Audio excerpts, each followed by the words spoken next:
Hi, everyone, and thank you so much for joining us today for our presentation on the E-2 visa. My name is Dustin Saldarriaga, and I am a senior associate with Scott Legal PC. I will also be joined by the partner of our firm, Kelly LeGrand Weiner, who has extensive experience preparing E-2 visa applications. Our firm sees probably more E-2 visa applications and clients than any other visa type, and there's a good reason for that. If someone is looking to come to the US to develop and build a business in the US, and they have a passport from an E-2 treaty country, there really are fewer better visa options than the E-2. The E-2 tends to be ideal for people in that situation. And we'll talk about why that is during this presentation. There are times when another visa is a better option, but by and large, the E-2 tends to be a wonderful option. We will be focusing today on what we consider low investment or otherwise risky E-2 visa applications. We'll also talk about what that means. In general, that tends to be when you don't have a lot of money to invest in the business, or employment figures might be low, or your business is of kind of an innately risky type. And Kelly will be talking more about that later in the presentation. So a few housekeeping items before we get started.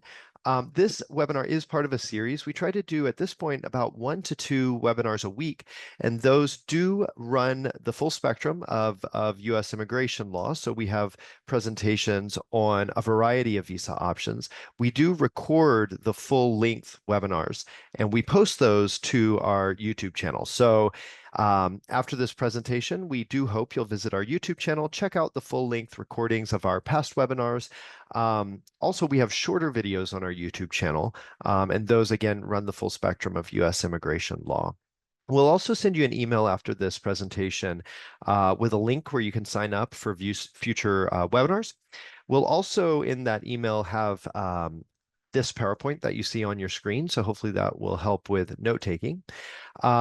The email will also have a link to where you can schedule a consultation with our firm. So during webinars, we tend not to get into the specific circumstances of our participants on the webinar. That's much better suited for consultations, where we can talk with you for 30 minutes or for an hour, your choice, at a time that works for you. And we can really get into the details of your circumstances and what the ideal path might be for you. So we do hope that you will reach out to us if we can be of any help at all. If you have a question during the presentation, please do send that in through either the chat function or the Q&A function on Zoom. I will be actively monitoring questions. I'll probably save all questions for the end of the presentation, but don't hesitate to send them my way. I will keep track of them and we will respond to them by the end of the presentation. All right, without further ado, let's go ahead and dive in. We'll start by talking about what the E-2 visa requirements are. So as I mentioned before, the E-2 visa is a treaty visa, meaning that you need to hold a passport from an E-2 treaty country. So there are dozens of E-2 treaty countries. Fortunately, the list does occasionally change, not often, but every few years a country might be added to the list or fall off of the list. So the best thing to do if you're at your computer is simply to Google US Department of State E-2 treaty countries, or even E-2 treaty countries. And you'll see a list. Again, I think the number at this point is over 80 countries that are considered E-2 treaty countries. So you need to hold a passport from an E-2 treaty country. You don't need to have been born in an E-2 treaty country, and you don't even need to necessarily have been in an E-2 treaty country. So just to give you an example, if you were, say, born in Uruguay and you hold a passport from Uruguay, but your parents were born in Italy and have Italian citizenship, and you got Italian citizenship through your parents and hold an Italian passport and a Uruguayan passport, you would be eligible for an E-2 visa based on this nationality requirement. And that's the case even if you've never actually been to Italy. Uruguay is not an E-2 treaty country. Italy is an E-2 treaty country. So the simple fact that you have an Italian passport would mean that you satisfy the nationality requirement. You must own at least 50% of the E-2 company. So If you want an E2 investor visa, one of the first steps that we'll walk our clients through is actually setting up the business in the US. So the business can be an LLC. LLCs are most common, can be a corporation, which are also quite common. Can take really almost any form. We tend to recommend LLCs or C Corps because the documentation is clear, the ownership is clear, and you do need to own at least 50% of that company. So you can own exactly 50%, you can own 100%, you cannot own 49%. The moment that your ownership share drops below 50%, you actually become ineligible for E2 status. So if you're thinking about selling equity, that's very important to keep in mind. You must always maintain at least 50% ownership in the E2 company. Now, that also means you can have two E2 investors supported by a single E2 company. As an example, if you have an Italian passport and you have a friend who has a German passport who wants to go into this E2 venture with you, if you each own 50% of the company, you can each apply for an E2 investor visa. Now, you would have to each satisfy all of the E2 requirements, but it is certainly possible to have two E2 investors who each own 50% of the company, each having an E2 investor visa. And just a quick side note on that, we won't go into much detail on this during this presentation, but an E2 company can also employ E2 employees who are people from the country of the nationality of the owners. So if you say are in that situation I described where you're Italian, you have 50%, a German has 50%, you both have E2 investor visas, that company can support E2 employees from either Italy or Germany, meaning if the employee satisfies the E2 employee requirements, they could get an E2 employee visa and come to the US. Again, if they have an Italian passport or a German passport. The next requirement you see on your screen is that you, as the E2 investor, must make a substantial investment in the business. This is going to be a focus of this presentation because really the most common question we get about E2 visas is how much do I need to invest in the business? And this presentation, as I mentioned before, is about low investment or otherwise risky E2 applications. And typically that means low investment amounts. So we'll talk more about what a substantial amount is. In general, the idea to keep in your mind is a substantial amount is a sufficient amount to make the business fully operational. So you have bought everything that the business needs for your business to be operational. If it is a consulting company, it's going to require less money than, say, a manufacturing company. However, even if you have a consulting company, if you can make that company operational with, say, $5,000, that is not going to be enough. So there is a second layer of inquiry that you need to look at when considering the investment amount. First is I've invested enough for the business to be operational. The second is I have invested basically a minimal amount in the eyes of the consular officer. And usually, depending on the consulate, that can change. We would tend to recommend that our clients invest at a bare minimum $50,000. But again, that does depend on your type of business. It depends on the consulate you're applying at. We'll talk more about that later. For now, let's talk about what it means to actually invest in the business. So funds must be at risk, and that means it's not enough to simply set up a business bank account for your E2 company and transfer funds into that bank account.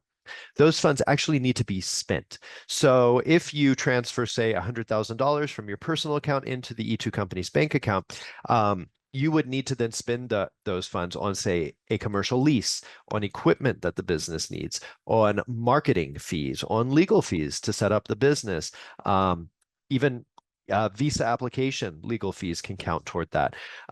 So again, you want to show the officer you've bought everything that the business needs to be operational. You can have a certain amount reserved as working capital. So it's okay if out of that $100,000 you've transferred to the E2 company bank account, you've spent half of the funds and you have 50,000 sitting in the account as working capital. We would still say the total investment is $100,000. We would say half of that is working capital, but you do need to have spent most of those funds. So You will not get an E-2 visa if you simply transferred 100,000. You do need to commit a majority of those funds to the E-2 company. The second thing to know is that the government needs to be satisfied that the source of your funds is lawful and legitimate. Um, the scope of what is acceptable is actually quite broad. You can use gifts from friends or family. You can use loans as long as they're secured by your personal assets and not the company. You can use inheritance. You can use earned income from work over the course of several years if it takes you several years to save up for the business. So the government is quite broad in terms of what it will accept as long as the source is lawful.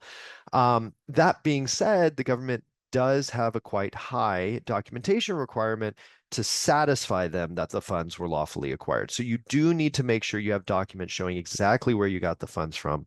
This is especially the case if you're inside the US and applying through USCIS. USCIS tends to be very strict about the source of funds and the documentation requirement. Most consulates have a page limit, so they actually don't spend a ton of time looking at the source of funds. But that being said, you should go into the process knowing that you will have to document exactly where the funds came from.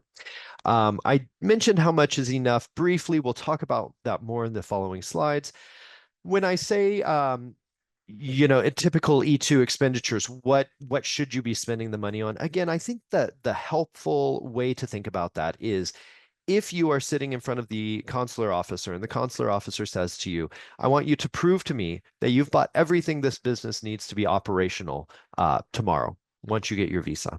You want to show them a list of everything you've bought, and there should be nothing missing from that list that's needed for the business to be operational. So if you're starting a restaurant and you need a license from the health department, you need to show you've actually paid to apply for that license.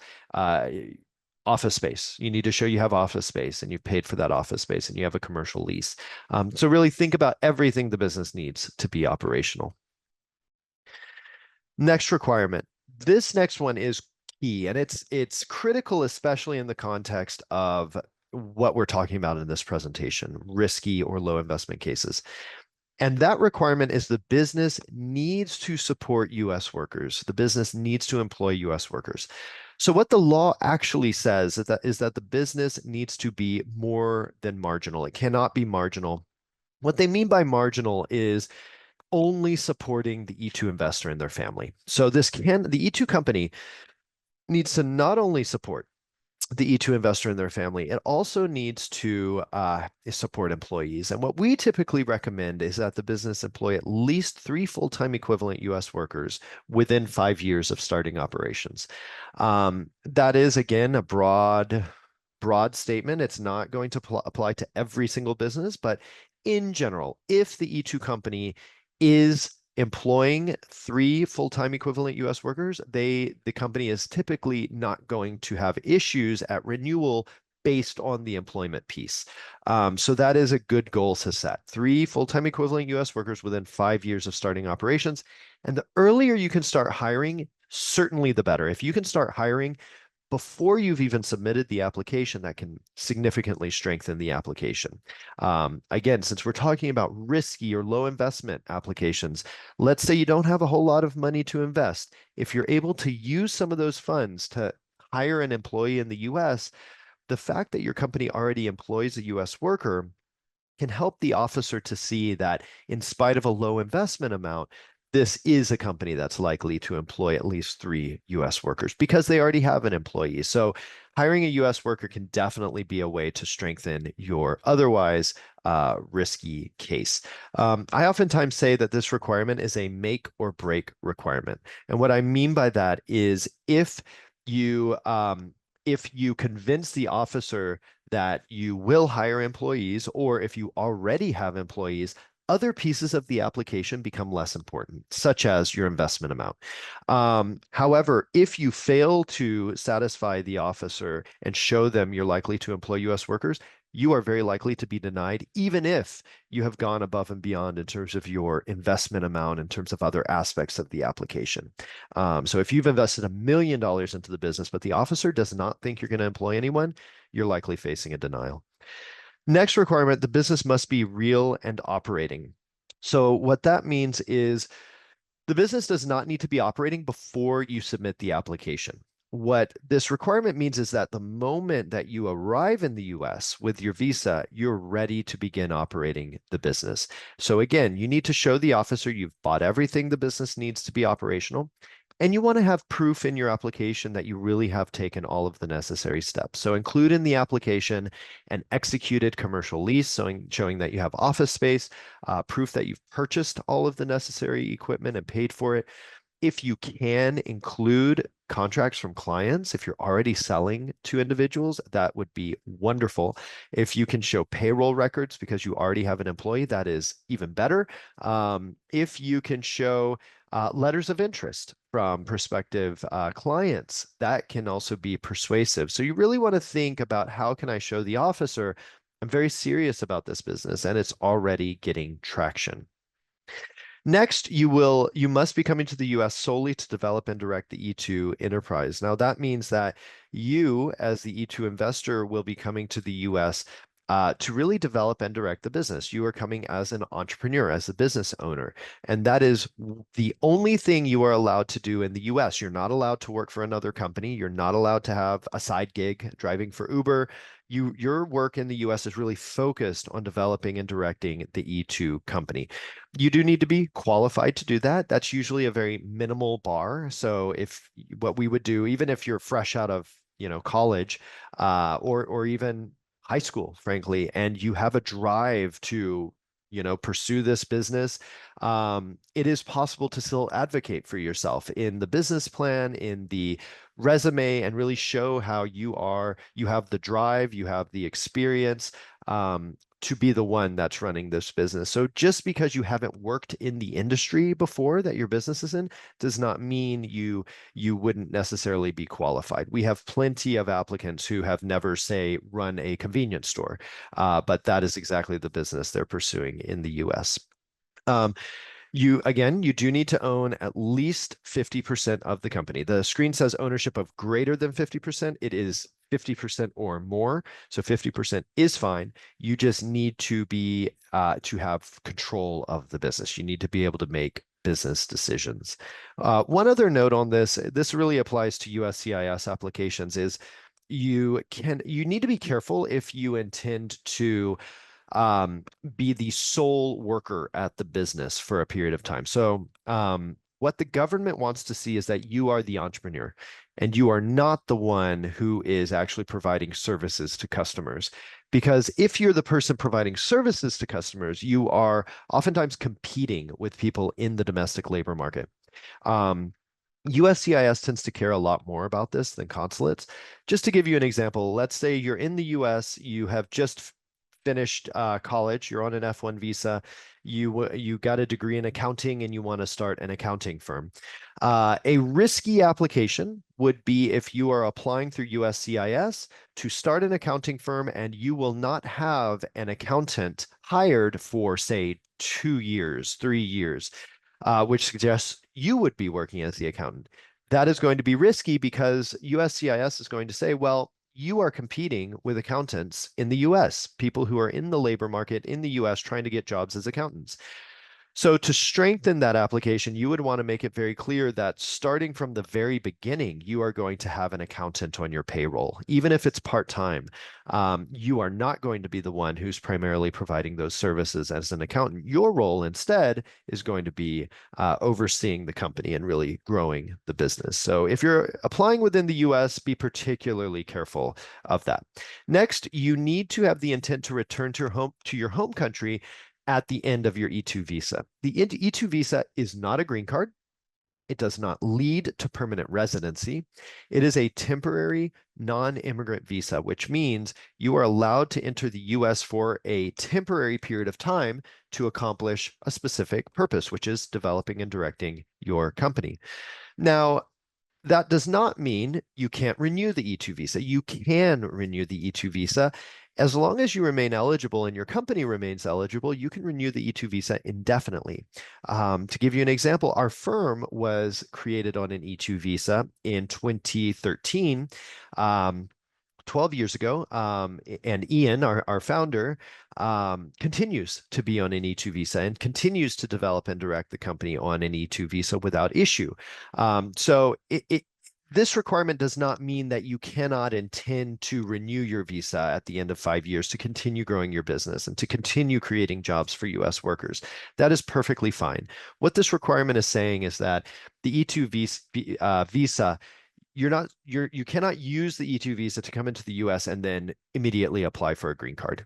It is fine if your plans change and you decide to apply for a green card after several months of being on an E-2 visa, but that cannot be your intention when you're coming into the US or applying for an E-2 visa. And finally, there are a few options. I've been talking about the E-2 visa as if you are starting a business, but you can also purchase a business in the US, or you can start a franchise. So all three are fairly common. We help clients with all three paths, and all three are perfectly fine for an E-2 visa.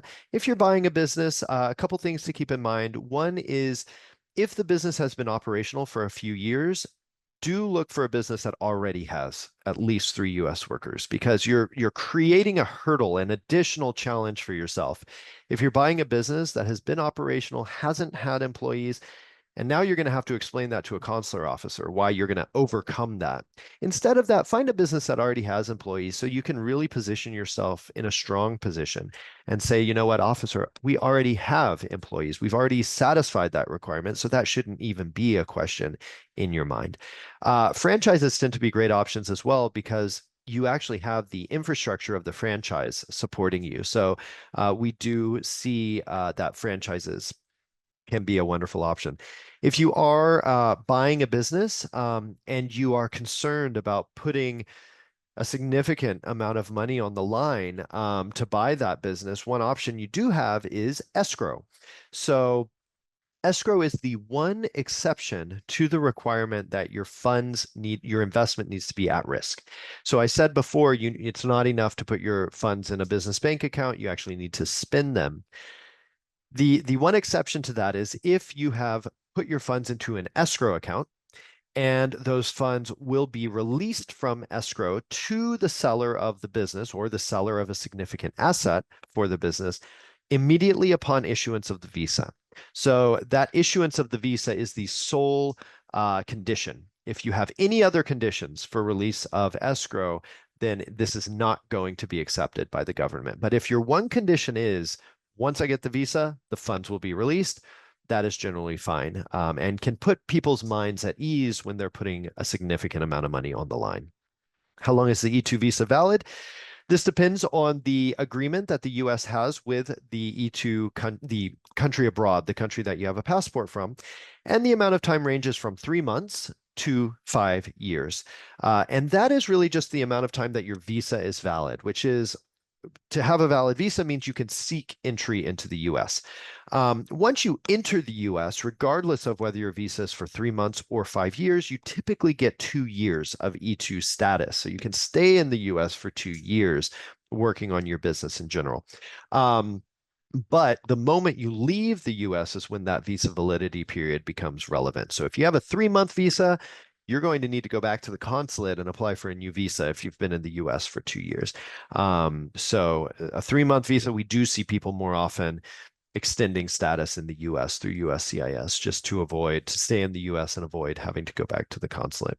Officers can limit the amount of time of the visa. So if they see this as a startup, I'm not really sure if it's going to be successful, they may say, even though I could issue the visa for 5 years, I'm going to issue it for 3. I want you to come back and I want to see how the business is doing. And then at that point, I may renew it for another 5. So the officer does have that discretion. And I mentioned the I-94 and ability to enter and work for 2 years. The I-94 is just the document you get when you enter the US that shows you have 2 years of status. So how much investment is enough? The law does not define a dollar amount. So this is not like the EB-5 where $800,000 is sufficient. The E-2 is not like that. The law says you need to invest a substantial amount. So the downside, the negative of that is there is always some uncertainty. But the positive is you can get approved with a fairly low investment amount. Our firm is proof of that an investment of $50,000 or less can be approved for an E-2 visa.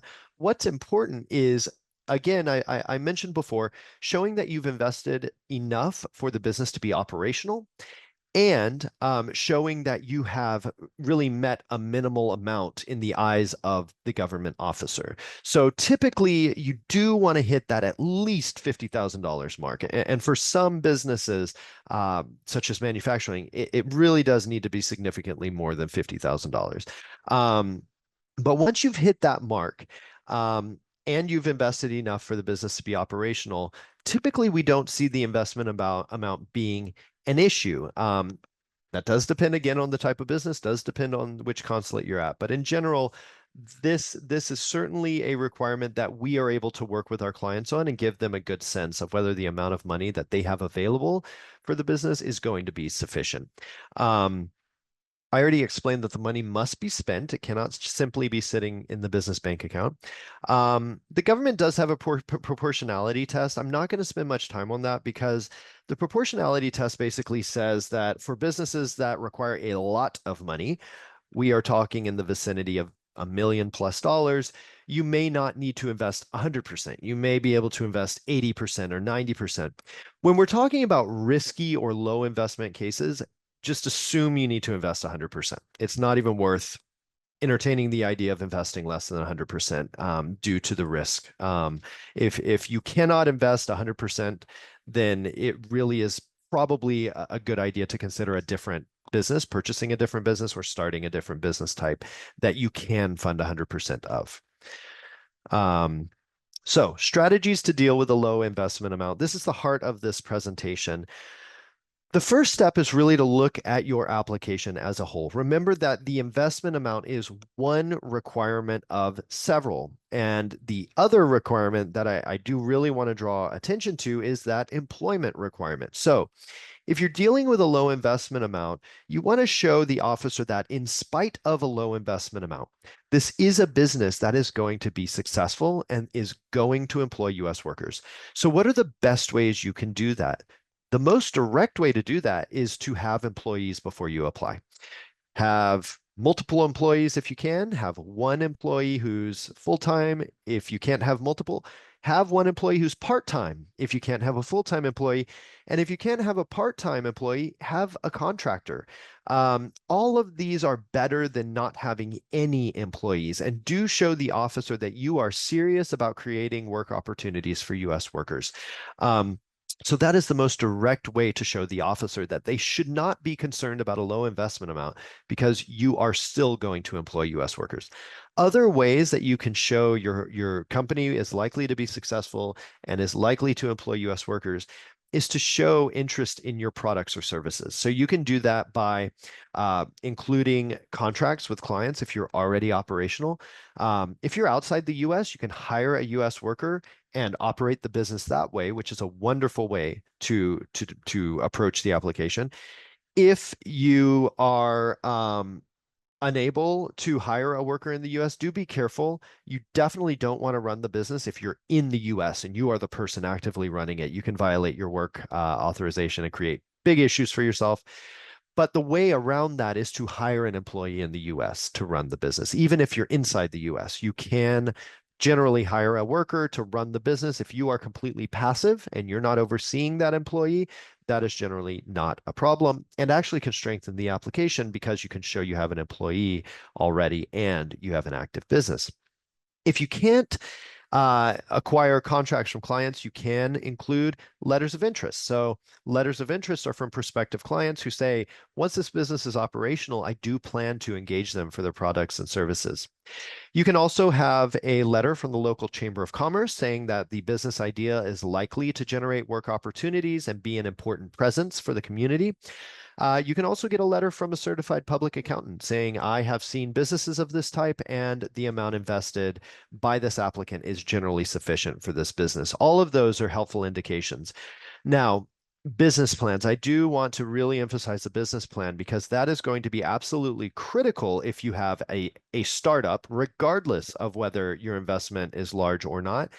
But it is going to be essential if your investment amount is low because the business plan really does show the officer how you're going to use your investment amount, generate interest, market your products and services, lead to the need for workers and actually employ people. And you're going to show a 5-year horizon in that business plan and lead that officer from year one all the way to year 5 to achieve it again at least 3 full-time equivalent US workers. I'm not going to spend too much time on this. Common E-2 visa expenditures, again, are those that are needed for the business. So if the expenditure is necessary for your business, it's almost certainly going to be a good expense.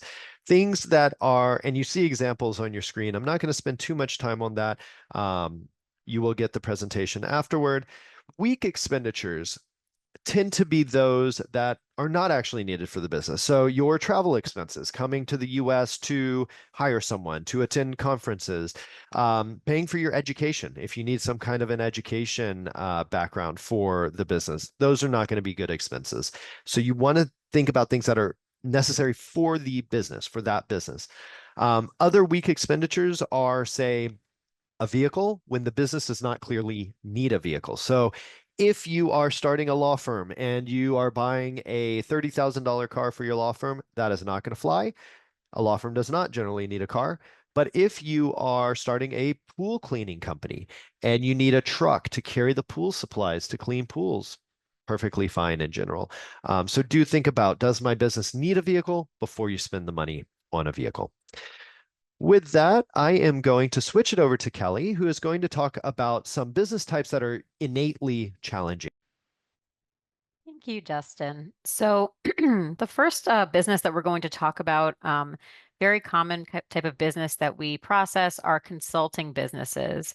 And, theoretically, very low investment is needed for this type of business. A very common question that we hear from our clients is, I'd like to get an E-2, but I can't because there's just nothing to spend money on. I have my computer, I have my network, I have, my experience, and I just don't need to spend any money. So for an E-2, you will have to spend money.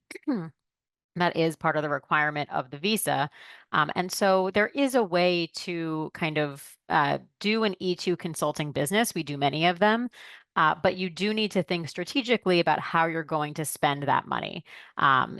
Because even an investment of, $5,000 is really going to be too low for the E-2 because you do need to demonstrate to the officer that you have committed an amount that shows that you are going to, actually operate that business once you get to the US.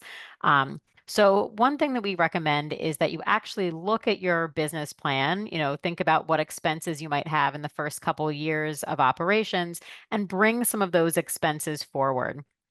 And pay for them now. So, for example, for office space, you may not need an office space, but it is a very good thing to have for the E-2. It does show the officer, I'm not going to be working out of a residence. I'm actually going to have a commercial, business office where I can meet clients or what have you, or receive, business mail. And so paying for, 6 to 12 months of that office space, can be, a very good expense. Additionally, equipment, let's say that you have a laptop, you're not really going to upgrade, but in a couple of years, you probably would need to upgrade. So maybe you're going to upgrade now and get kind of a better computer now or a better phone or office equipment. Similarly with marketing, because of your network, you may be able to start with kind of a very bare bones website, but during the first few years, you would want to kind of adjust that marketing plan. So making some of those marketing expenditures now, maybe, paying for a larger website, paying for an optimized website, kind of investing in kind of a PR agency to help you get, your brand out there. Those can all be really good expenditures. Similarly, hiring employees. And this is very good for a couple different things. So, for consulting businesses, one concern officers have you spent a sufficient amount of money? And another concern they have is, are you going to enter the US and just be a solo consultant? And as Dustin mentioned earlier in the presentation, the E-2 is really for people who are coming to develop and direct a business and hire workers in the US. They don't want people that are just coming in to kind of compete in the general labor market as an actual, worker, as a consultant. And so if you're hiring employees, this can kind of speak to that concern, and show that you are not a marginal business, that you've actually already hired someone. Sometimes you can hire, for example, an administrative assistant, or somebody just kind of on the ground to do some of the things that you might not be able to do until you can come to the US. And anything that you pay to that employee can be included as part of your investment. Uh, so that is a really good investment. You can't include kind of their entire yearly salary, or kind of prepay their salary, but let's say that you hire someone and pay them for 2 months, before you apply for your E-2, you can include that as part of your investment. And anything you spend, any ancillary expenses like setting up a payroll provider, health insurance, things like that, all of those are also good E-2 expenses. You also want to think about, spending again over a large variety of categories. So it doesn't work to say, okay, I spent, $40,000 on at a marketing firm to get my website and all this stuff.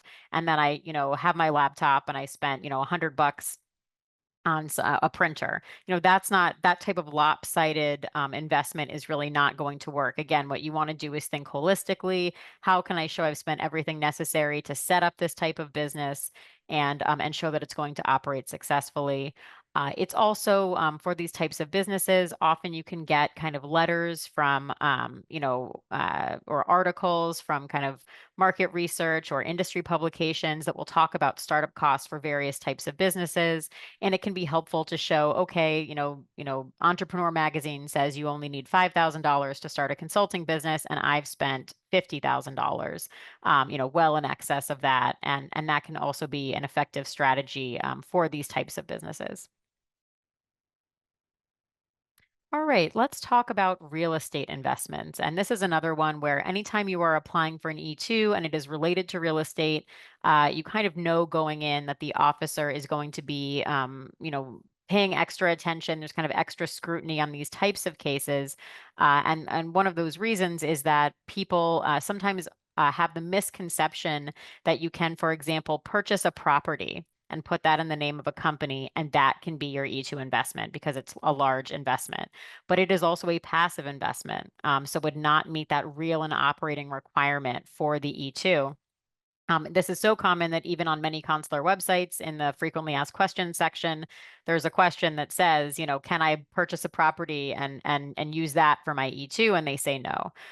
So that's very clear. The challenge here again is show that this is a real and operating enterprise, and that you're not just kind of purchasing properties that you're going to kind of collect passive, rental income from.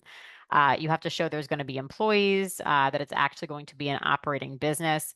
And so we've listed here some ideas based on clients that have done this successfully in the past. So kind of real estate brokerage firms, property management companies, renovation construction, house flipping if it's done on a large scale.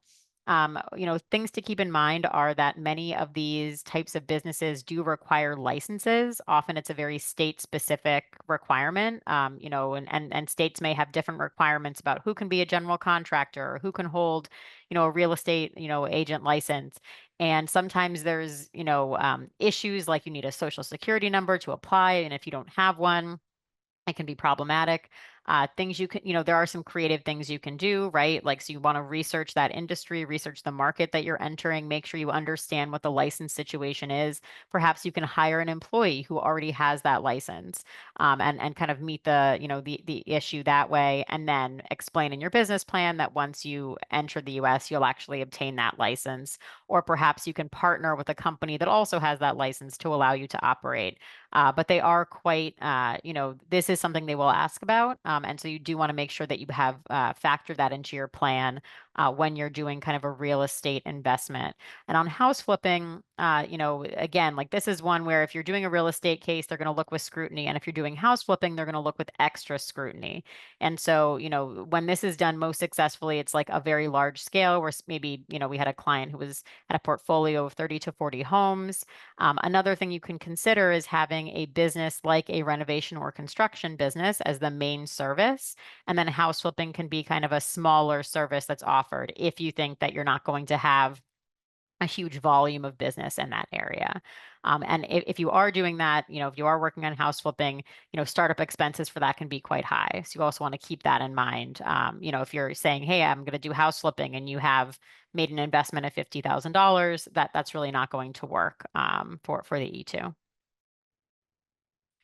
All right, equity trading companies. So these have a lot of the same concerns as real estate in the sense that there is concern about whether the business will be real and operating or whether it will just be a passive enterprise, where you're just trading for yourself or for some friends and family. And then it's also similar to real estate, a very regulated industry. And so if you are in this industry, you really want to make sure that you have the proper licenses or you'll have employees with the proper licenses. If you're setting up kind of a hedge fund structure or something like that, you need to make sure that you've done all your diligence there to be able to explain that to the officer and which entities will be operational, which ones will hold the assets, which will hold employees and revenue. And so these are all things to consider when you're kind of looking at this type of company. Okay, so what are some reasons for E-2 visa denials?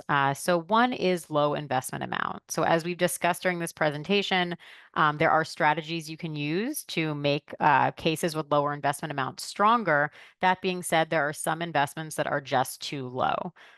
Even with U.S. Citizenship and Immigration Services, where they're much more receptive to lower investment amounts when it makes sense.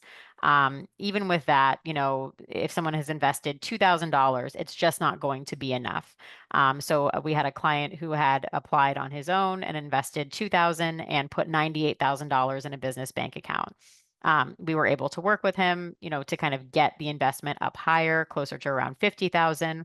With 50,000 as working capital, he reapplied and was approved. So you do have to go into the process knowing that this is an investor visa and you will have to put a substantial amount of money at risk. The nature of the business can be another reason. So we've just discussed there are some cases and some types of businesses that are just inherently going to receive more scrutiny, and that's something to take into account. Unless you have a very strong case in one of those areas, or you really feel called to do a real estate business, you really, really want to do a consulting business. If you have some other option, that may be a better route. So for filing location and venue, this is very important. Consulates are each very different. Even though the law is the same, the way that the consular officers and consular chiefs interpret the regulations can be different. And what is substantial, there is no number. So this is something to take into account. There are some consulates that see multi-million-dollar companies that send over dozens of employees. Those can be less friendly towards the smaller E2 investor. Whereas there are some consulates, like, for example, Toronto and London, where they often see small investors and are much friendlier to these types of applications because they see them more frequently and they know that they are viable. So you can't kind of just pick and choose wherever you apply, but often there are some options. And so you do want to talk that through with your attorney to understand what your options are. Uh, the next two bullet points are kind of related. These are kind of both related to marginality. And really the concern is, will you create jobs for US workers? And if you have a startup company, then you're relying on a business plan most of the time. And so if you've had a similar business in your home country and you have never hired any employees, like let's say you ran a consulting company, very successful for 10 years, but you never hired anyone, this is going to be problematic for your case. In that instance, it's much stronger if you can hire an employee before you file, because even if you have a strong business plan, they may look at 10 years of history and say, well, why will this be different? We really, you have this history. We think you're going to be a solo consultant. So that's an instance where even though it's not required, it would greatly strengthen your case to hire somebody before you file. Issues with the adjudicating officer. So consular officers have different levels of expertise, different levels of training. They have different perceptions kind of what qualifies.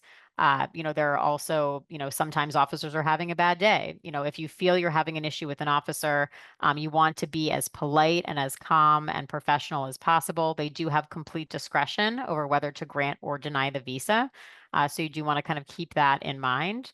If you do feel like the officer was really off base or that the law was improperly applied, there may be some kind of limited avenues that you can seek to see, if there can be a change to the outcome. But by and large, your best route is going to be kind of reapplying. And most of the time, they will try to give you a different officer. It's not a guarantee, but in my experience, many consulates will make that effort to do that. Another reason might be that you didn't meet the requirements at the time of filing. Sometimes people will file on their own or maybe with attorneys that are not as familiar with all the E-2 requirements. For example, let's say somebody is, applying for a business and the source of funds is a loan that's just secured by the assets of the E-2 business. So there's no investment that's been made there. There's no at-risk investment because the loan is secured by the assets of the E-2 company. So in that case, you would need to kind of investigate, see if you can actually meet the requirements, and then, reapply. Okay, so let's move to some adjudication trends. Let's look at approval rates. Government posted approval rates are generally between 80 to 90%. Our approval rate is in the high 90s, but of course, past results do not predict future outcome. Nobody can ever guarantee that a visa will be approved. Discussing timelines, so many consulates will not make their timelines publicly available, although some do. However, even when they do, it's important to kind of touch base with your attorney and understand what is the current situation. Because, for example, London for a long time has put, 60 working days as the timeline for review. But in actuality, that timeline is much closer to kind of 80 to 90 working days right now. And that can change over time as consular officers kind of move through posts, as, different things are happening. That can kind of either make the timelines, shorter or longer. Most consulates thankfully have recovered, from the pandemic, but there are still some that are experiencing kind of very long backlogs, months, even sometimes over a year. So you do want to take that into account when you're doing planning for your case. Toronto is one of the consulates that's generally more consistent. Usually they will review the case somewhere between, 15 to 20 business days and then call you for an interview, usually within a month or less. But again, these are all fluctuating timelines and something that you would need to check at the time you're applying because there can be, wide variation and there is no guarantee that they will process it within a certain amount of time. Um, so that is for consulates. Let's talk a little bit about filing a change of status or extension of status with U.S. Citizenship and Immigration Services versus going to a consulate and getting a visa stamp, because there's some very key differences here.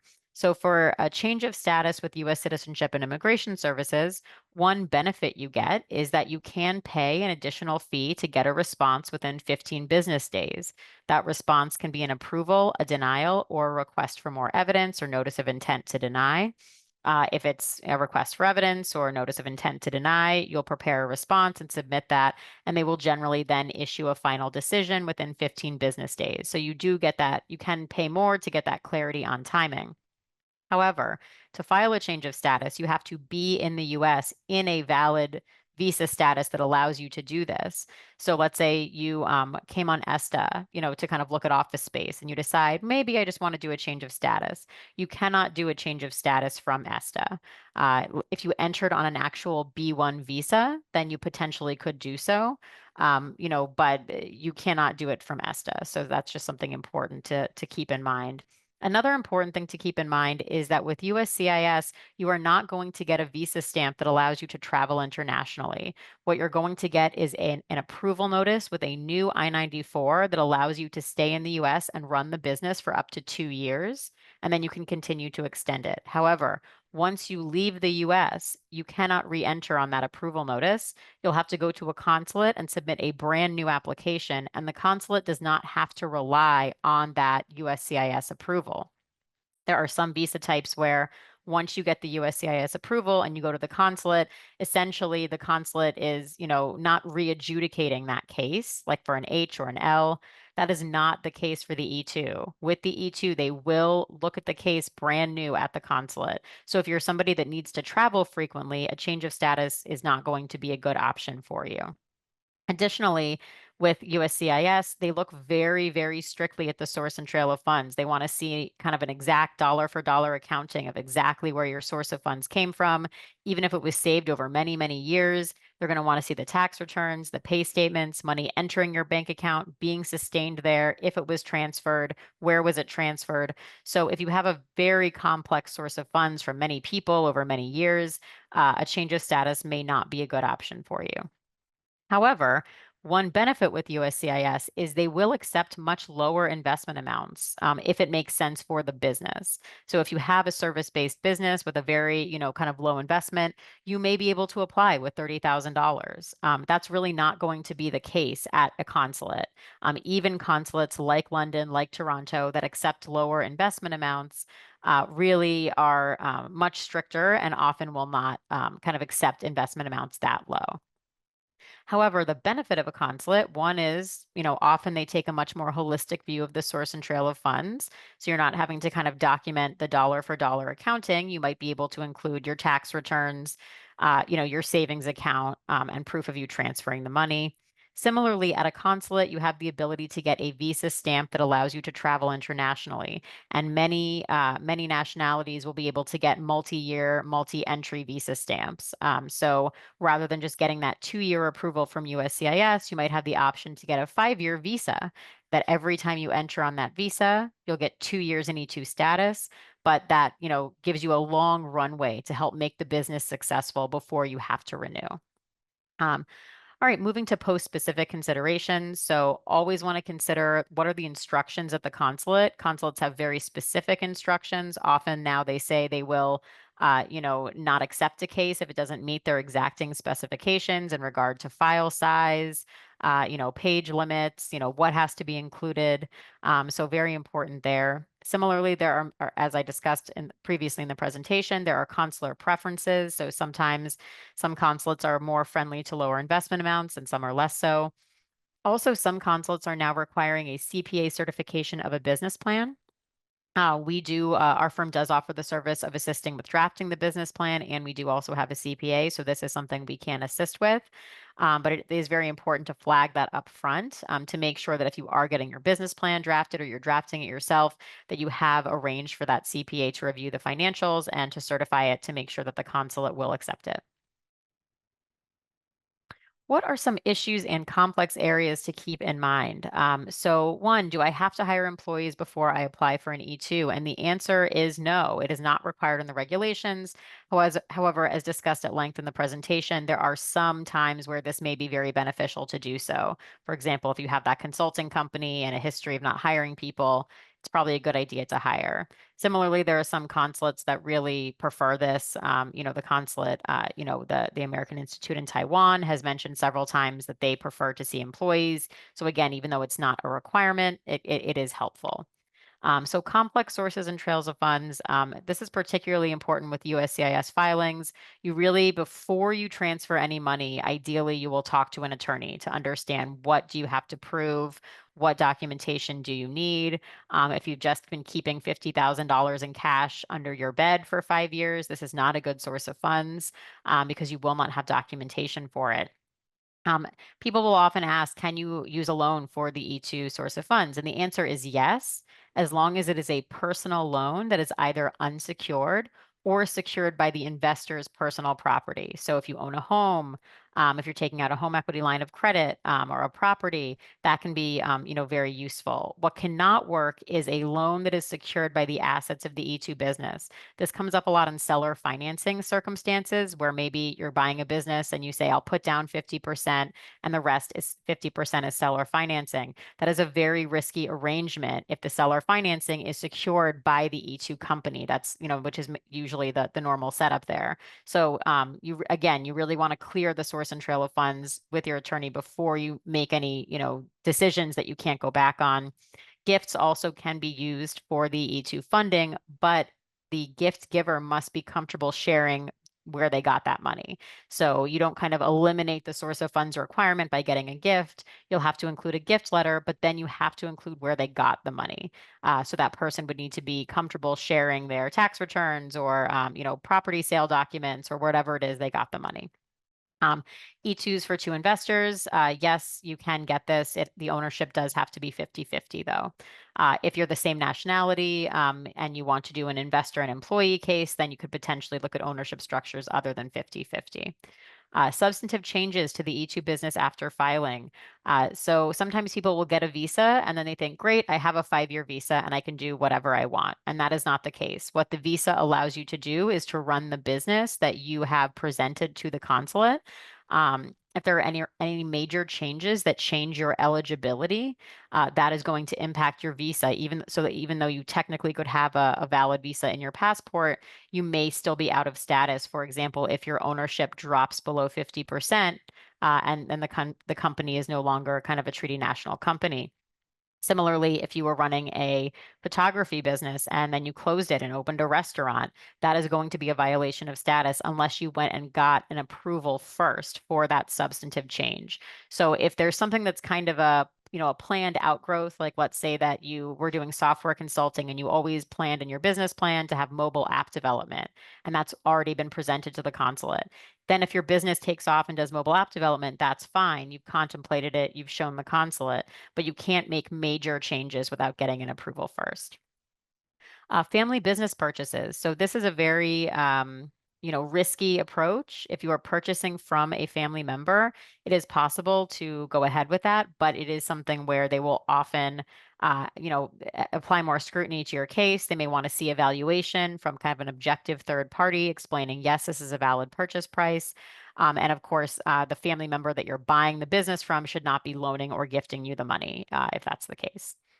So the impact of this new administration. So Buy American, Hire American was the executive order that was applicable, kind of the first time around.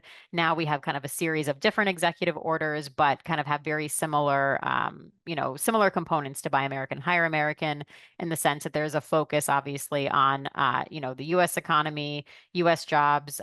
We expect, people will, consular officers will expect to see higher investment amounts. With employees, they're going to ask more questions. Why could a U.S. worker not do this job? And you will have to, demonstrate why you are needed to do this job. And also, you want to emphasize hiring U.S. workers. So if you are bringing over E2 employees, you want to also be hiring workers in the U.S. and have an explanation for why you need these people, from abroad. Also, a very good idea to make investments in the United States. So this is not a requirement. For example, if you're purchasing inventory, you can purchase inventory outside the US, but it is a good idea to make as much of the investment as you can in the United States to argue that you've made a positive economic impact. And finally, just to note that approval rates really did not change much from 2016 to 2020, and remains to be seen what will happen this time. Perfect. Thank you, Kelly. So we will open it up. We've got a few questions. If there are additional questions, feel free to send them in. So Kelly, I'm happy to answer these or to share them with you for you to answer them. But the first question is, if I transferred $100,000 to my bank account, how much should I spend on expenditures? This is a tech startup which already has part-time employees in California and soon to have revenue. So Kelly, I'll pass that off to you, but let me know if you want me to answer. Sure. So I think that, in terms of how much you should spend, that's going to be a question that would kind of need to be answered more in a consultation because it's really going to depend on what type of business you have. Like if you're a tech company and you have a product that you're developing, there might be much higher expenditures. If it's much more service focused, there may be, lower expenditures. A couple things to keep in mind are, just making sure that you can argue you spent everything necessary to get the business to the point of being operational. So having part-time employees is great. If the 100,000 has gone to pay for those employees, that can be included as part of your investment. One other thing to keep in mind is that the revenue that you take in and then spend cannot be included as part of your investment. So any of that revenue it's good for marginality. It's good to show the business has a viable concept. It's good to show the business is real and operating, but that has to be kind of separated out from your actual investments. But I think for how much, that's going to be a question better answered on a consultation. Perfect. So this person is asking, sounds like the question is, can I basically include costs such as attending conferences, seminars, and hotels as part of my investment amount? Yeah, so I think that attending conferences and seminars, depending on how closely tied they are to the business, we will sometimes include the cost of entry. Hotels, I think, are really not a good expenditure to include. Oftentimes officers will even kind of just, cross them out. So better not to include those. Similarly, like taxis, food, things like that, not strong expenditures, nor should kind of the market analysis, conferences, and seminars be the bulk of your expenditures.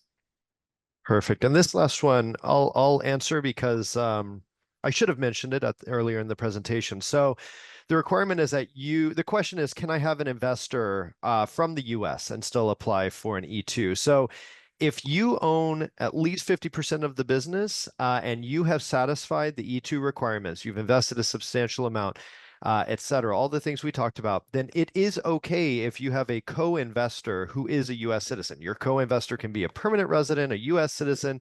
You can have 1,000 co-investors. The requirement is that you own at least 50% and invest a substantial amount in the business. A couple other questions have come in. It is 11 o'clock. We'll try to get through this very quickly. When we talk about the visa duration, is it country specific or business type specific? Would applicants, so the answer is it is country specific. And to find out, you would Google Department of State reciprocity, and you'll see exactly, and then click on the E-2 visa, and you'll see exactly how long you would get based on your passport. If I am from the UK, is there any consulate I can use? London's taking 4 months. Great question. The issue of where you can apply, typically a consulate is going to want to see that you have some ties to the country. So if you have a passport from the country or you are a resident of the country, they are usually going to want to see that. There are very limited exceptions where a consulate is willing to accept what we call a third country national. For nationals of the UK, one thing you need to be aware of is you do need to prove in your visa application that the UK is actually your permanent home, is your country, what they call the country of domicile. And for that reason, many consulates are actually reluctant to receive people from the UK because they're not confident they can analyze that. So feel free to contact us for a consultation over that question. So we are at time. Great questions. Please do keep an eye out for that email. We'll send you, schedule a consultation if you want, if you have follow-up questions or just want to talk about your circumstances. Thank you all for taking the time. Kelly, thank you for sharing your expertise. We do hope to see you all again soon. Stay well in the meantime.